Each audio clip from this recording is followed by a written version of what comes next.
Hello everybody. So I am playing a Flay build. I've beaten Aberroth. I'm at 500 corruption.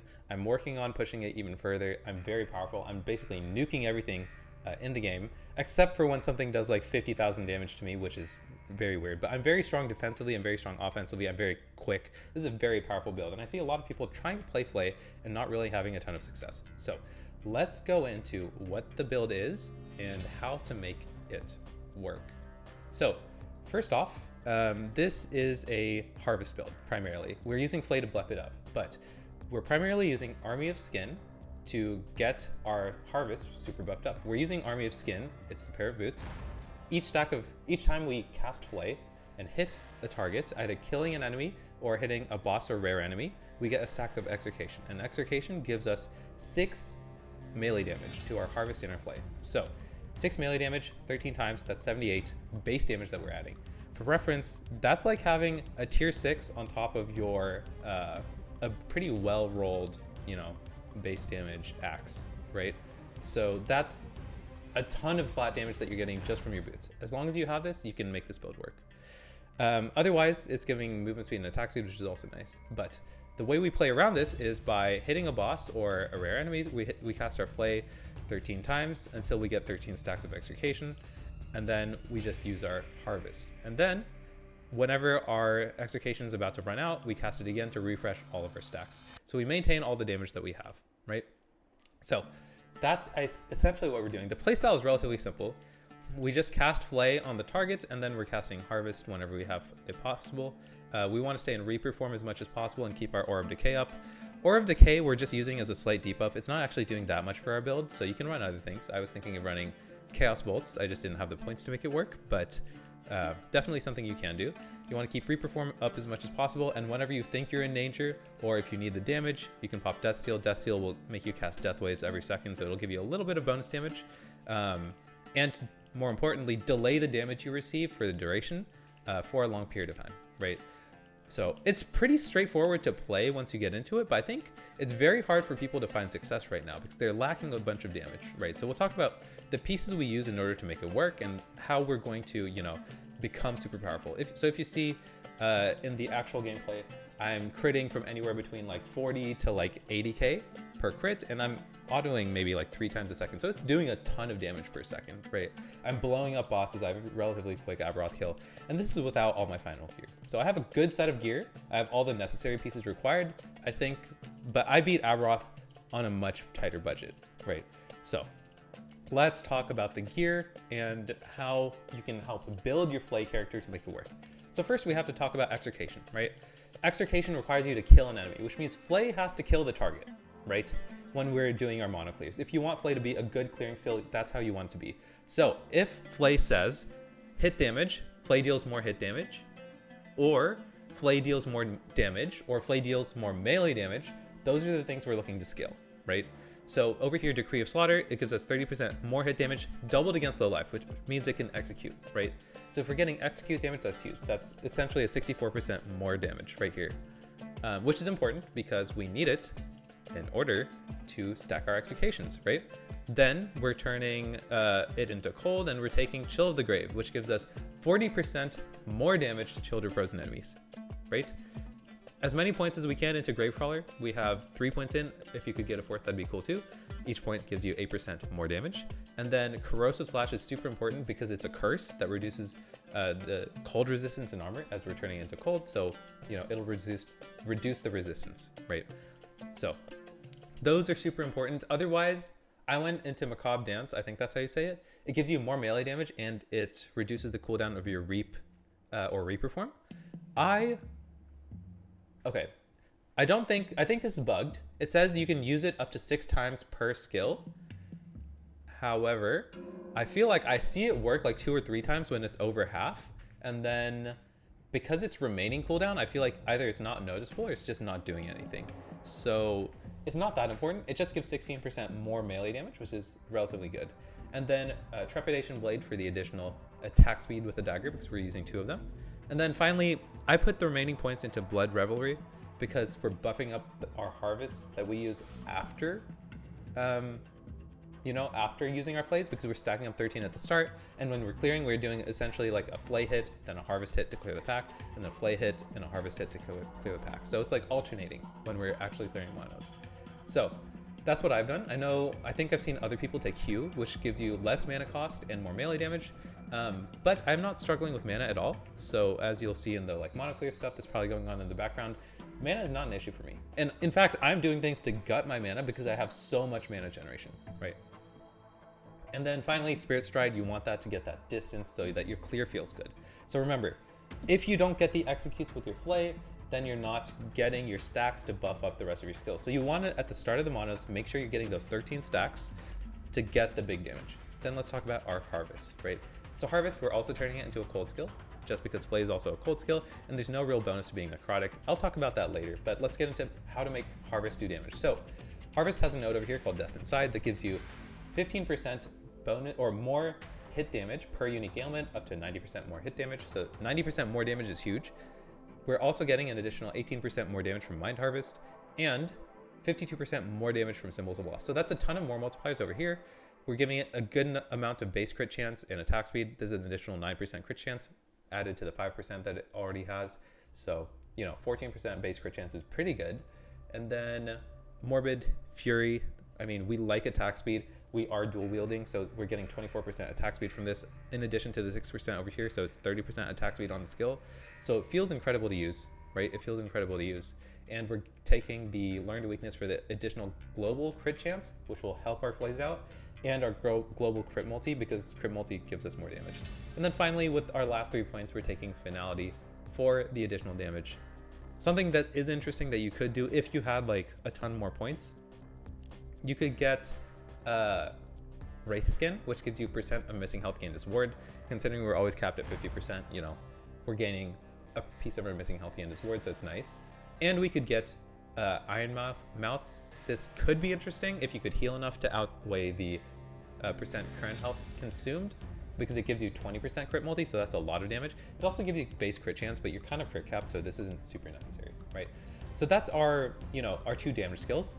We'll return to the rest of our skills later. Next, let's talk about our items, right? So we have a Traitors Tongue in the offhand. I would say, this is just me saying this, running this build before Traitors Tongue feels rough, right? You can run it without Army of Skin, and I ran it before I had Traitors Tongue, but before I had Traitors Tongue, like 100 corruption was a little bit hard, right? I was doing, I want to say 3,000 with my crits, and it was decent. It was fine for 100 corruption. It was really good at the early monos before I got into Empowered, but as soon as I was in Empowered, I sort of felt it without Traitors Tongue. As soon as I got Traitors Tongue, I was able to jump to 200 corruption. So this is like a pseudo required item. Unlike Army of Skin, it's not required, but it's like the second most important item. With these two, you can play this build. You don't actually need any other uniques. You can just run these two. So that's all you need. But the reason is it's giving you 13% critical strike chance on your offhand. That's base. So like I said, Harvest had 14% already. With the additional 13%, that means it has 27% base critical strike chance, right? So you don't need that much crit multi in order to make 27% cap out, right? I don't even think I'm crit capped. I think I'm very close. Yeah, I have 50% melee critical strike chance. And what that means is that's for the base 5%. So when I go up to 27%, it's significantly more powerful. I'm basically crit capped because of it. So Traitors Tongue is incredibly powerful, right? Incredibly powerful. It gives you +4 to dexterity and intelligence skills. And considering Flay is both and Harvest is both are dexterity and intelligence skills, you're getting +4 to those. And for everything else, those are all intelligence skills, so you're getting +2 to all of these, right? So I guess except for Reperform, because Reperform doesn't have the intelligence tag, but that's not too important. Okay, so those are the 2 most important items. Once you have those 2, I think you're free to go into this build. So I would say I transitioned into this build around level 45, and I found it very hard. I would recommend playing Warlock until about level 70 and trying to find these items either on the market or through your prophecies. I'm playing COF, so I found them through prophecies. Around level 70, which is around the start of Empowered Monoliths. So I think that's a good time to swap into this build, which sucks because I think a lot of people like playing their builds from the very start, and it's just not going to work for this one. This one really scales well into the late game, but that means its early game is very rough. Okay, so that's the stuff I want to talk about regarding the required items. Let's do this as a normal build guide. I'll show you some of the items that I used prior to getting the items that I have now. And let's talk about like some of the ways that we got this all to fit together, right? So our reperform, pretty basic. We're doing all the cast speed or attack speed, crit chance, and increased damage at low life stuff over here on the left.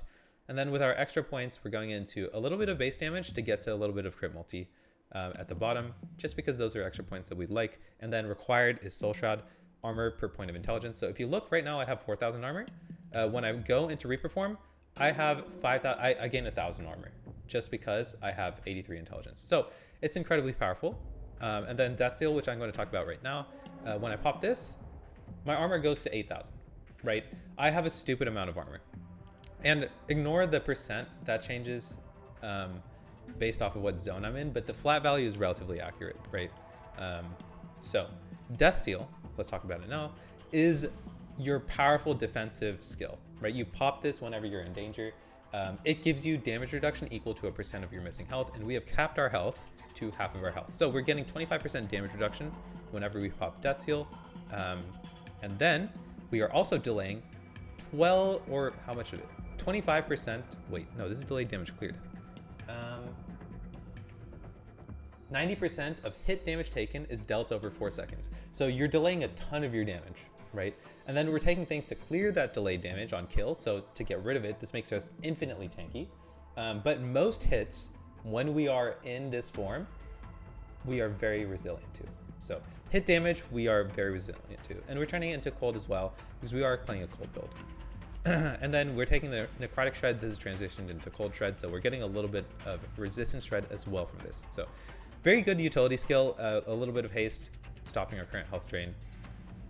There's nothing too complicated about this tree. Those are the important things that you need to know about Death Seal. And then finally, Aura of Decay. This skill you do not really need. The only reason we're taking it is because when we get a little bit of cold resistance in this, we apply chill and we apply armor shred, right? So those are the useful things, and we're turning it into cold, so it kind of scales with all the stuff we're doing. But otherwise, and we're taking less cold damage, like otherwise it doesn't really do anything for us. So in this skill slot, if you want to take something else, go for it. The reason why I was initially taking Chaos Bolts, I think you can take Spirit Plague here. And if you take Spirit Plague, you can get all the ward gain stuff from Putrid Recovery, and that would be very powerful. That would also be a manual cast curse, so you can weave it into your combo relatively easily, and you will spread it on crit, so you really only need to cast it once in that scenario, right? So it would be very powerful. You can apply bleeds that way and get more stacks of things, right? More stacks of different ailments if you have trouble meeting your ailment requirement. So there are things you can do in that sense there. You can also put Bone Curse, which, you know, it does more damage on hit. Very powerful, and Bone Curse can apply Mark of Death, which if you don't already have from Flay, you can get it there. So there are some really good alternatives to Aura of Decay. I just popped it because it made my life easier, less buttons to click, you know? So that is Aura of Decay. I think that's all of our skills. Let's talk about our items. So actually, let's talk about something important that's sort of been an undertone that we haven't really addressed. So we're turning everything into cold, right? We're turning Flay into cold, we're turning Death Seal into cold, and we're turning Harvest into cold. And it's because the difference in this build between added necrotic and added cold damage is like non-existent, right? We're using dexterity. Each point of dexterity turns into 2 points of melee damage for our skills.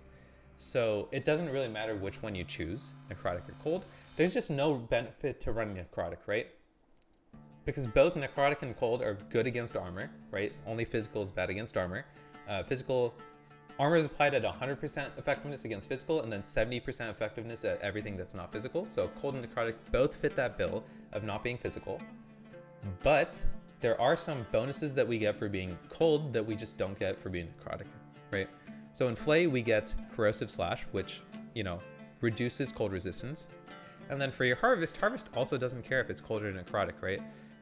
Both of these things, Frostbite chance and cold melee damage, doesn't really matter if you're, you know, necrotic or cold, right? It's the same amount of base damage, really. So none of this actually matters. We just get the bonus from Flay from reducing the resistance. However, the necrotic shred here gets transferred over on Death Seal, but there is something we do gain from being cold, right? That we don't gain from being necrotic, and that is Throne of Ambition, which is 2% more cold damage per stack of ambition. You gain 1 every second that you damage a boss. So after 20 seconds, you get 40% more cold damage, right? And that itself is enough of a reason to use cold. You also, if you weren't running Velocyn's Jaw, which gives us 40%, up to 40% penetration against all resistances, so it doesn't matter which one. If you weren't running this and you were running an axe instead, you could get the axe that reduces cold, that has cold penetration. So there's a Harbinger axe that gives you, one-handed axe that gives you cold penetration, and that is enough of a reason to also run it. So there are bonuses that you get for cold that you just don't get for necrotic. If you're running the necrotic version of this, you're not taking any loss by doing so, right? Okay, so now that I've gotten that out of the way, let's talk about the rest of the items and why we did it, right? So I'm gonna, Velocyn's Jaw, it's +3 to all dex skills. We have a couple that are really good. Movement speed is nice. The penetration is really powerful. So that's the reason why we're taking it. The penetration is insane, but otherwise I was running this Shattering Shadowed Cleaver of Brutality, which is a one-handed axe, and I put tier 6 melee cold damage on it, and it came with 39 melee void damage. And remember, there aren't that many things that we're doing to increase cold damage specifically, so that means the void damage got a bunch of increases because Lich has a bunch of generic increases to make it very powerful. And they also had armor shred on it, which is something I don't have right now, which could make my build stronger. So this is very powerful. You also get 10% more damage from running an axe, which you will see later. So if you want to run a one-handed axe, I would definitely recommend it over the Velocyn's Jaw that you should run before you get it. So in the leveling setup. And then before you get Shattered Chains, I was running a Brewmaster's Buckle or whatever belt makes sense. You get 5% more melee damage per stack of Doom. Alongside the Doom Ring, you can apply up to 4 stacks of Doom. So you can get 20% more melee damage with that. So when I was running the setup without this and with the axe, I was getting about 30k per crit with my harvest, up to like 60k crits. Now with this setup with these 3, I'm getting like 45 to 50k with crits up to 90k, right? So it is more damage, but without these, this is like a big bar to get. Even without these, you're doing a ton of damage, right? You're doing a ton of damage just with Army of Skin and Traitors Tongue. So that's huge. And then one other thing, Dominance of the Tundra is huge. You will notice that when I evade, I lose half of my mana, but I regen it very quickly using Harvest. And then I don't lose it for my Reaps, right? And I don't lose it for my Flays. So I would recommend Dominance of the Tundra. It gives you a ton of armor. It gives you, what, like 440 base armor alongside up to 60% reduced bonus damage taken from critical strikes, which is hard to fit in our gear. There's a lot of things that we need to get, so this is huge. It makes us genuinely a ton tankier. I think without it, let me take it off. Yeah, my armor drops by 2,000 if I take it off, 2,000. So it's a big source of armor for us. And it's a big source of crit reduction because I'm not crit capped yet. I'm not crit reduction capped yet. So definitely would recommend that. If you look, that's my only source of bonus damage reduction right now, but that's good enough at 500 corruption for a little bit until I figure it out. So definitely would recommend. Out of your body armor, you just want something decent in terms of getting you armor, getting you resistances, and then as your prefixes, you want intelligence and dexterity. So pretty straightforward what you want from your body armors. From your gloves, Eternal Gauntlets are the best. As you can see, mine has a pretty terribly rolled physical resistance, decent hybrid health, endurance, which I don't really need that much of, and then melee attack speed, which is good, and a completely useless minion health. So you take what you get. You want melee attack speed as the prefix. You want armor shred if you can't get it. You want hybrid health and whatever resistances you need, and then dexterity finally as the prefix if you can, if you have your prefix slot open. But Eternal Gauntlets at the end. Before you get that, just focus on the prefixes, but eventually you want to get Eternal Gauntlets. My relic, I have a 3 LP Grimoire of Necrotic Elixir sitting around. I just need to sort out my resistances before I can, go for that. So as you can see, my resistances are pretty close to being right, but not quite. So this will eventually be a Grimoire, but just use your relic slot to round out your resistances and get some dexterity, right? And you can also put health on here. If you look, I'm still running a magic ring, right? This is still a magic ring. I'm not using an exalted because I need lightning and void res. And if I don't run this, I can't get it. And this has a tier 5 intelligence and dexterity on here. It's great. I was also sometimes running this ring that gave me tier 6 health on it and some dodge rating. And we do stack dodge. As you can see, we have 850. With the other ring, I had I had closer to 900, but it's not significant. Dodge scales more at the start anyway, so if you can get to about 1,000, you're in a good spot. And it's only really useful for dodging those like small hits. I wouldn't rely on it for the big hits because you don't have that much dodge. In the higher corruption monos, it's like 25%-ish.